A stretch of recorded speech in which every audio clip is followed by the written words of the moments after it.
Assalamualaikum warahmatullahi wabarakatuh. Apa kabar semuanya, anak-anakku yang saya cintai dan saya banggakan. Semoga kalian semua dalam keadaan sehat walafiat tanpa kurang satu apapun ya. Pada kesempatan hari ini kita akan mengulas kisi-kisi semester atau penilaian akhir tahun yang akan kita laksanakan dalam waktu dekat nanti. Kita ikuti bersama untuk pembahasan kisi-kisi hari ini. Oke, untuk materi pertama yang nanti akan kita pelajari itu adalah berkaitan dengan masalah ad-dain. Ad-dain itu adalah hutang piutang. Diingat-ingat, ad-dain itu adalah hutang piutang. Ada bahasa lain selain ad-dain di dalam fikih, yaitu qard. Apa itu qard atau ad-dain atau hutang piutang? Itu adalah sebuah akad atau suatu akad yang dilakukan dalam memberikan suatu benda atau uang kepada orang lain, dan dengan perjanjian akan dibayar atau dikembalikan dalam jumlah ataupun nilai yang sama. Itu namanya qard atau hutang piutang. Jadi akad di mana seorang itu meminjam suatu benda ataupun uang ataupun barang dan akan dikembalikan dalam jumlah atau nilai yang sama. Itu namanya ad-dain atau qard. Nah, hukum dalam hutang piutang atau ad-dain atau qard itu apa? Hukum asalnya itu adalah sunnah bagi orang yang memberikan pinjaman ataupun orang yang memberikan hutang. Tetapi dalam situasi dan kondisi tertentu hukum itu menjadi berubah. Contoh umpamanya hutang piutang, tapi ketika hutang itu adalah untuk suatu kemaksiatan, umpamanya hutang uang tapi untuk membeli minuman keras, hutang uang untuk memasang umpamanya togel umpamanya, itu dari sunnah berubah menjadi haram. Jadi dalam situasi dan kondisi tertentu itu hukumnya berubah ataupun bisa menjadi wajib. Contoh umpamanya, kalau umpamanya pinjam uang untuk berobat karena ada seorang yang sakit, itu menjadi wajib hukumnya. Ataupun ada orang yang mau hutang karena dia itu kelaparan umpamanya, ini menjadi wajib hukumnya. Nah, itulah hukum daripada hutang piutang atau ad-dain atau qard ya. Hukum asalnya itu adalah sunnah, tapi dalam situasi dan kondisi tertentu itu berubah. Nah, terus bagaimana kalau umpamanya di dalam hutang piutang itu seseorang ketika pinjam, tetapi di dalam melunasi atau membayar pinjaman uang tersebut itu ada tambahannya. Umpamanya hutang 100.000. Nah, ketika dia itu memberikan atau melunasi hutang-hutangnya itu, dia ini menambahi. Itu bagaimana? Apakah hukumnya itu sunnah, haram, atau mubah?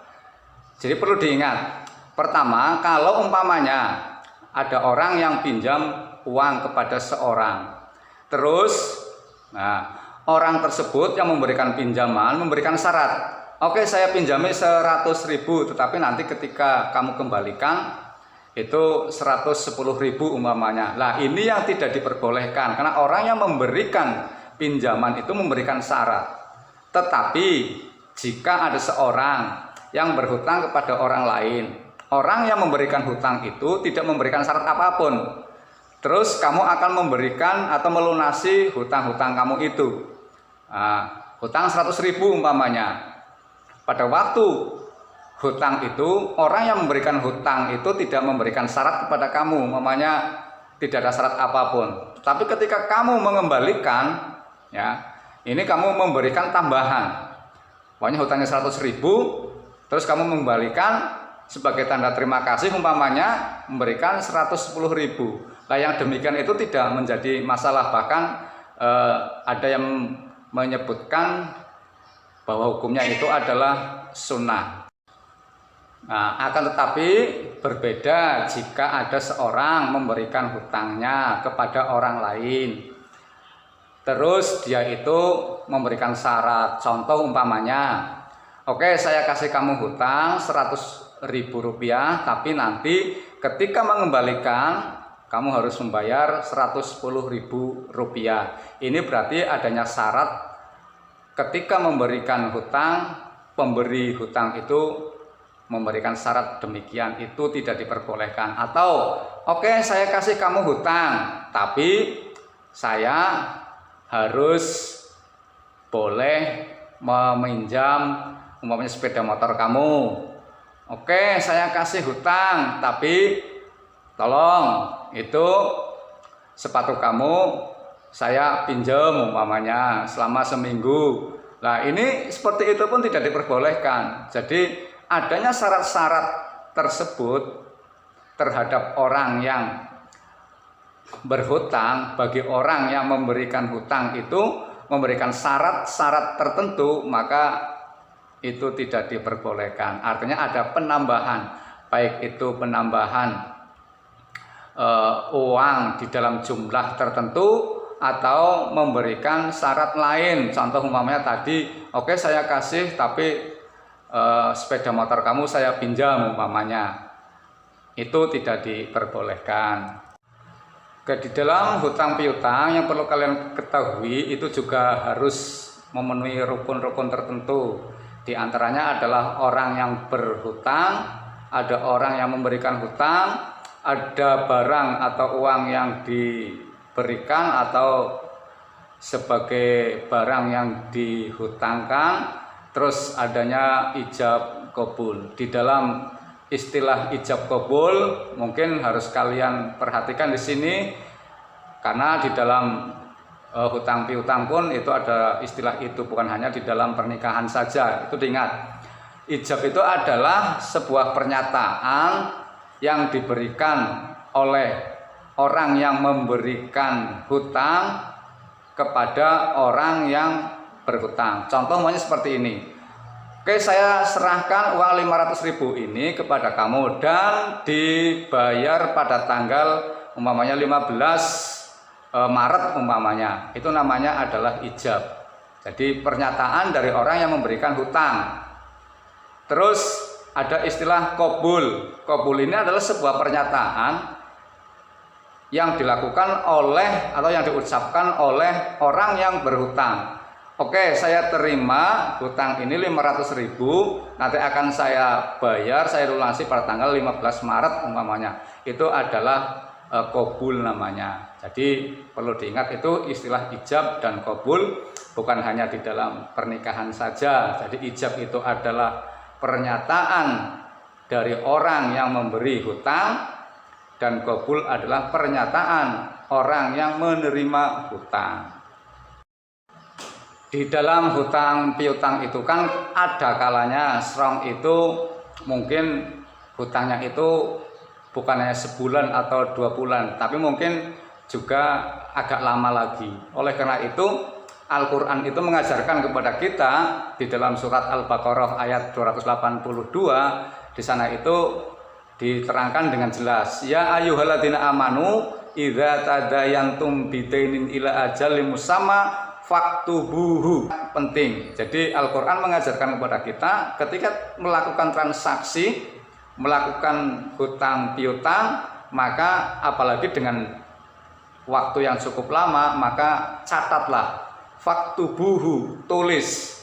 Nah, ini sangat penting. Jadi itu di dalam Al-Baqarah 282 kita itu diajarkan ketika kita melakukan transaksi hutang piutang dalam jangka waktu yang cukup lama, maka harusnya kita mencatatnya.